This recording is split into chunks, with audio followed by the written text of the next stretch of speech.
study the number of oscillations taken by the simple pendulum to determine its time period and to observe the variation or change in time period with the change in length or the mass of the spherical bob or length of the thread. Now first of all, what is a simple pendulum and where it is used?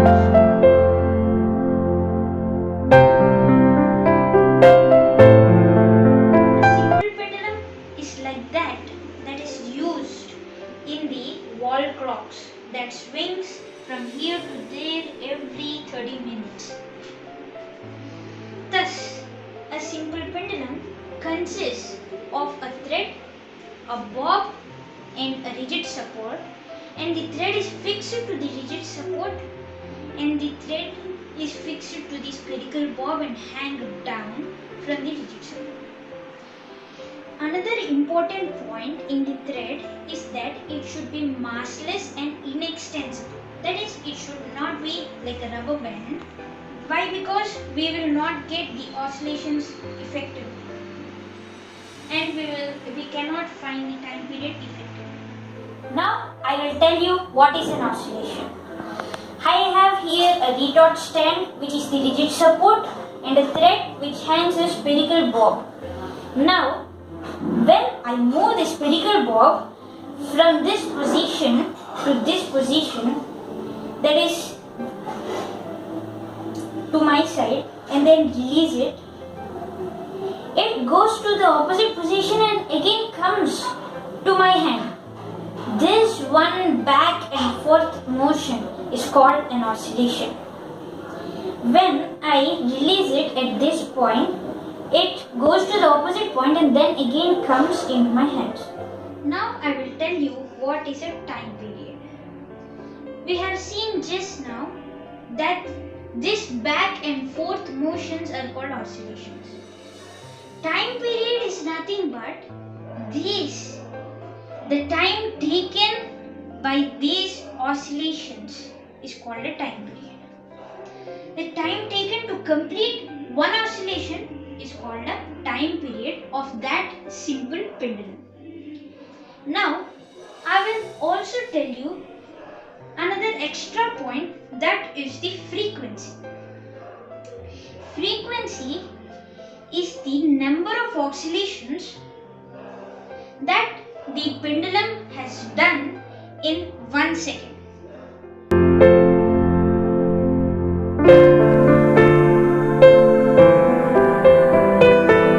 There is a relation between this frequency and time period. We will take an example of a sum to derive this relation. First, suppose if we take the number of oscillations of a pendulum as 20 and the time taken to complete these 20 oscillations is 20 seconds, and using this information we can calculate the time period, which is the number of oscillations divided by the total time taken. Number of oscillations 20 and total time taken 20 seconds. 20 by 20, which is equal to 1 second. Thus the time period for that pendulum to complete one oscillation is 1 second. Now how to find the frequency? I know that you can tell that one oscillation is in 1 second. So frequency is the number of oscillations in 1 second. So frequency is 1 Hz. The unit of frequency is meter per second, as you know. Meter per second is also called Hertz. So you can tell easily that the frequency is 1 second, as frequency is 1 Hertz, as the number of oscillations are taken in 1 second is 1 Hertz. But what if the time period is 10 seconds and the number of oscillations is 20? Now you can find the time period, which is 20 by 10, which is equal to 2. The time period is 2 seconds to complete one oscillation by that simple pendulum. Okay. Now, how can you find the frequency? The time is not the time period is not 1 second, and the number of oscillations are 1. Frequency is number of oscillations in 1 second. Let's get a pen and paper to do this. As I have said earlier, time period T is equal to 2 seconds. Okay. Frequency is equal to number of oscillations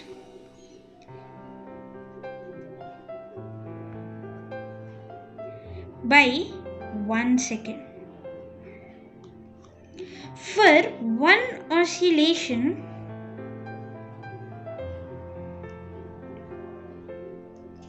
the time period is 2 seconds. I am doing this sum by unitary method. You can do this sum by any method. So, frequency, now the time is 1 second. I will put it here 1 second. Now, how many oscillations?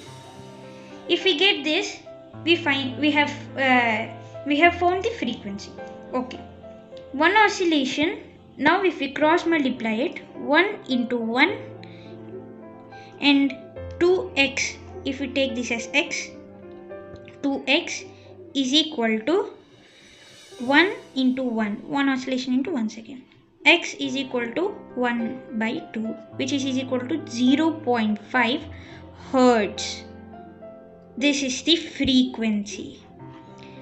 Now, by this, we can note that frequency is inversely proportional to time period.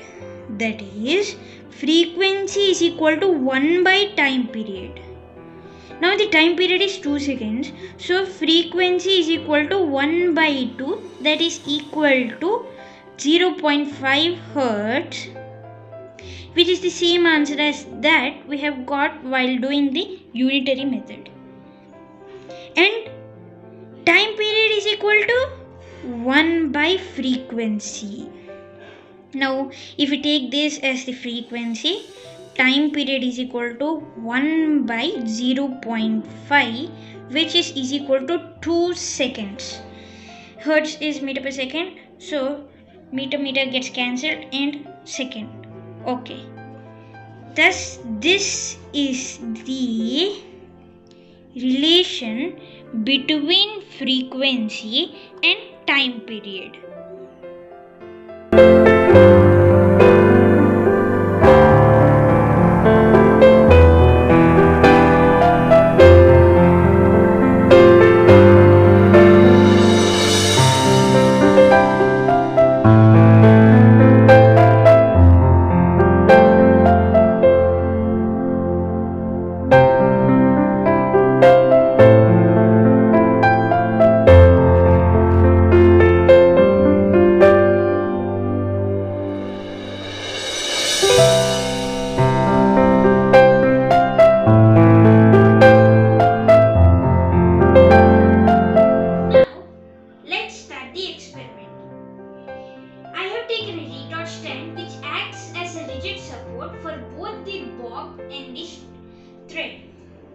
This thread is of about 30 centimeters when I measured it with my scale.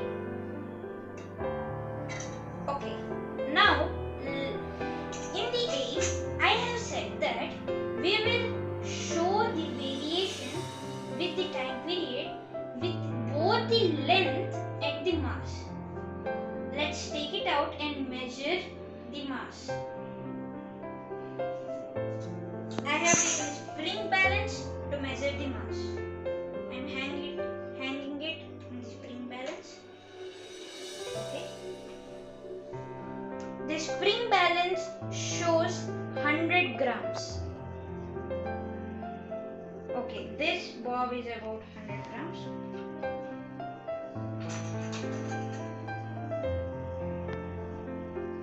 Okay. Now we will measure the time period of this simple pendulum. For measuring the time period, I have taken a stopwatch and I will start oscillating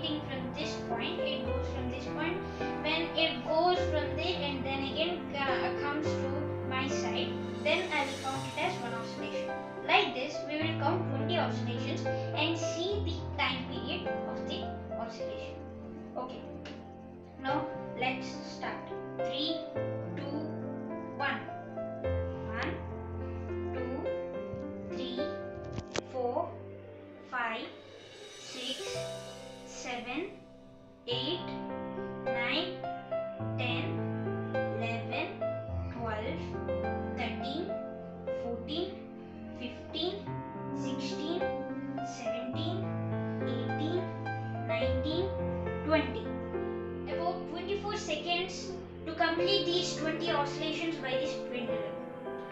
Now let's calculate the time period. Okay, we can do it in mind. No, let's take a pen and paper. Now the number of oscillations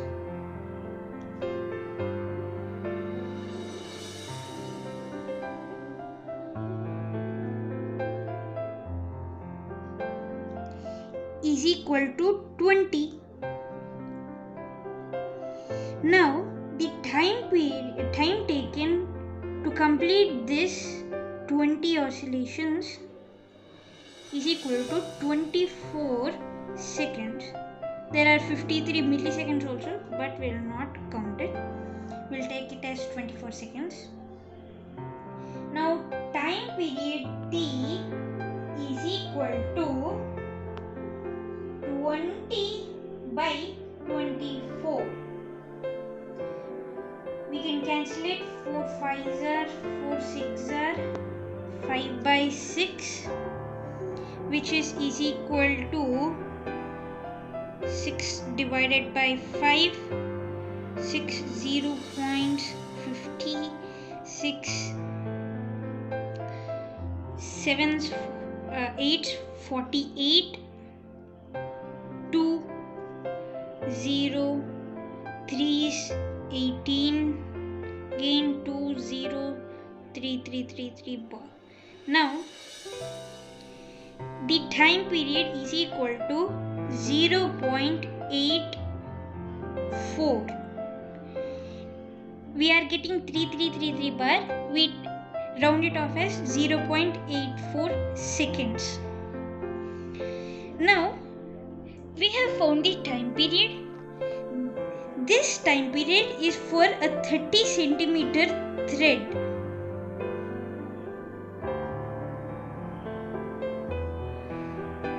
Now if we decrease the length to 15 centimeters, how much will be the time period? We will find out now. As I have said earlier, for a 30 centimeter thread, the time period is 0.84 seconds. Now if the length is decreased or increased, what will happen to the time period? Let us find out. I have decreased the length of this bob. I have put the same weight but decreased the length to 15 centimeters. That is half of 30 centimeters. Okay. Now let's find the time period. Does it change or not? 3, 2, 1. 1, 2, 3, 4, 5, 6, 7, 8, 9, 10, 11, 12, 13, 14, 15, 16, 17, 18, 19, 20. The time is now 22 seconds. Before it was 24 seconds. And if you have noticed, the bob slowly stops oscillating. Now, by this we can note that the time period changes with the change in length. And this time period and this bob is also stops oscillating after some time period when we decrease the length. Now, in the next one, we will see if we decrease the weight of the bob, what will happen? Will the time period changes or not? We will see for this period. I have only changed the mass. I have taken a bob with heavier mass. We will see how much is the mass of this bob. I will take it out from the retort stand. I have taken a spring balance to measure its weight. I will hang it in the spring balance.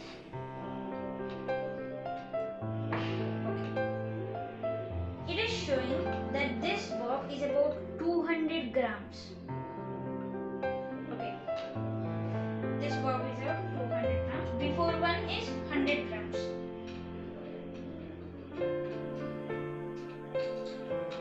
Okay,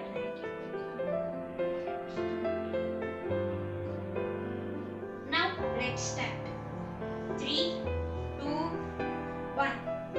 1, 2, 3, 4, 5, 6, 7, 8, 9, 10, 11, 12, 13, 14, 15, 16, 17, 18, 19, 20. Here the time period is 24. In the before, when we did not change the length nor the mass, the time is 24 for these 20 oscillations, and we got 0.84 as the time period for one oscillation. Here also the